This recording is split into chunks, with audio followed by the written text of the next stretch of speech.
সত্যি কি বাংলাদেশের সেনা প্রধানের জন্য ভয়ঙ্কর হতে চলেছে বাংলাদেশের 7ই মার্চের রাত?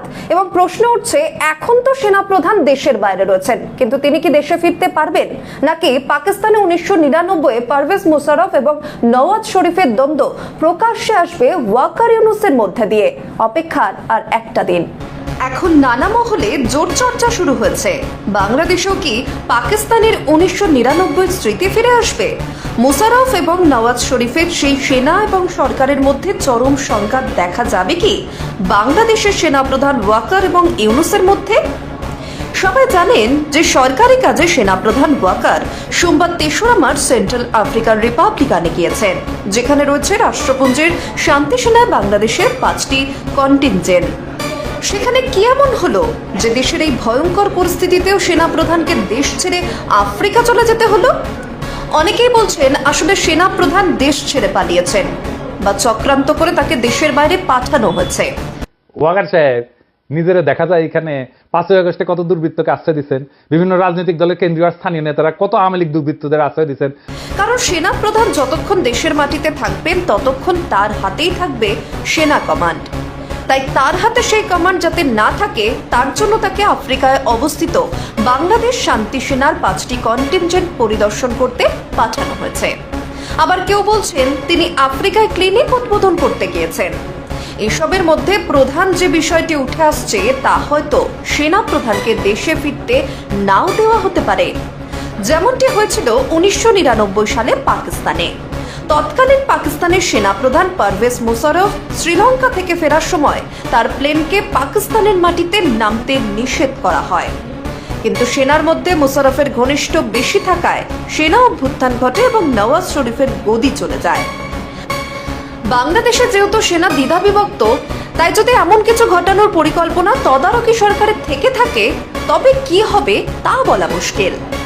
সেনাপ্রধান কোনো কোনো মহলের চাপে অ্যাকশন দেখিয়েছেন এবং তদারকি সরকারের পক্ষ থেকে রিয়াকশনও দেখানো হয়েছে। I had enough. Was last 7-8 months I had enough. আমি চাই দেশ এবং জাতিকে একটা সুন্দর জায়গায় রেখে আমরা সেনানিবাসে ফেরত আসব। এখানে যে সমস্ত উচ্ছৃঙ্খল কাজ হয়েছে সেটা আমাদের নিজস্ব তৈরি,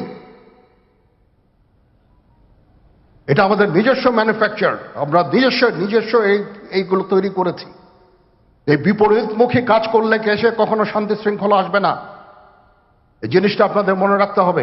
ওয়াকার সাহেবের কাছে দুটো অপশন, হয় প্রফেসর ইউনূসের কাছে পূর্ণ আনুগত্য অথবা সেনাবাহিনী থেকে বিদায়, পছন্দ আপনার। সেগুলো সব ছিল সেমিফাইনাল, এখন বাকি আছে ফাইনাল খেলা। আদৌ তা হয় কিনা সেই নিয়েই তৈরি হচ্ছে জোর জল্পনা। অনেকেই ভাবছেন সেনাপ্রধান তো বলেছিলেন ইউনূস সাহেবের তদারকি সরকারকে সব রকম সাহায্য করবেন তিনি, কিন্তু হঠাৎ করে কেন খেপে গিয়ে বললেন আমি সাবধান করে দিচ্ছি, পরে বলবেন না যে আমি বলিনি। নিজেদের মধ্যে বিভেদ ভুলে সকলকে সংযত হতে হবে বলে সাবধান করলেন তিনি। আসলে তিনি তদারকি সরকারকে সাবধান করতে বাধ্য হয়েছেন, কারণ পেন্টাগন থেকে একটি ফোন আসে তার কাছে। সেখানে থেকে স্পষ্ট জানানো হয় বাংলাদেশে সংখ্যালঘুদের ওপর চরম অত্যাচার হচ্ছে। পেন্টাগন চাইছে না যে বাংলাদেশ আরেকটি সিরিয়াতে পরিণত হোক। পেন্টাগন থেকে তাকে ব্যর্থ সেনাপ্রধান বলে অভিহিত করা হয়। যেহেতু সেনার হাতে ম্যাজিস্ট্রেসি পাওয়ার দেওয়া আছে এবং দেশের শান্তি শৃঙ্খলা রক্ষার দায়িত্ব সেনার হাতে, আর বাকি সব যে প্রশাসনিক দফতরগুলি আছে যেমন পুলিশ, বিডিআর ইত্যাদি, সেগুলির বিরুদ্ধে গুম খুনের মামলা চলায় সেই দফতরগুলি অকেজো হয়ে পড়ে আছে।